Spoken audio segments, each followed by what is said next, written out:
Do you think all these protocols were all set up, by design to kind of encourage this all this nonsense on us?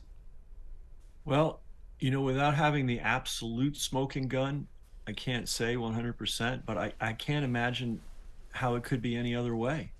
I mean, if you see a plane flying in the air, I may not have seen the factory where that plane was built, and I didn't watch it get built, but I know somewhere there was a factory and there were a bunch of guys sitting around with blowtorches, and wrenches putting that plane together.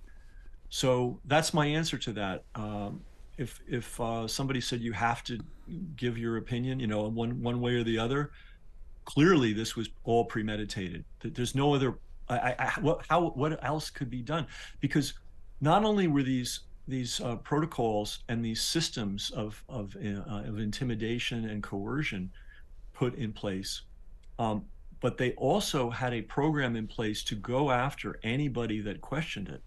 So there were some doctors, ICU doctors that came out early. Of course, Nurse Nicole and Nurse Erin Marie came out really early.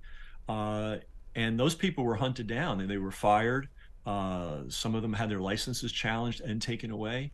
And then through a group, and this is an important story called Team Halo, which is literally endorsed by the UN. And I actually have the video of the Undersecretary of Communications of the UN endorsing Team Halo. This group went out and they set a hit list of any nurse or doctor or anybody that was getting prominence in questioning the protocols, and they unleashed masses of trolls, thug. I would call them thug trolls, insults, threats, death threats. Some of these nurses were doxxed, which means their home address and telephone number was given out. And there were terrible consequences. They were receiving just the most horrific mail, photographs, pictures of their children with put over pictures, terrible pictures mailed to them from these people. And this group was endorsed by the UN. TikTok worked hand in hand with the UN. To give all these people who were members of Team Halo a special white labeling on TikTok, so none of their posts were ever taken down. So the system not only include planning this thing out, planning all the financial incentives, but it also included making it crystal clear to every hospital and hospital administrator, you will enforce these protocols.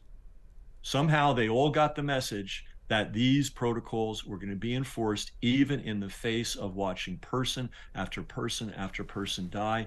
And then the third leg of this was they had a system in place, a well organized, well oiled machine to go after anybody who blew the whistle on it. So, next time a plane flies above you, ask yourself, was that plane manufactured in a factory, or did it spontaneously, accidentally appear and start flying around?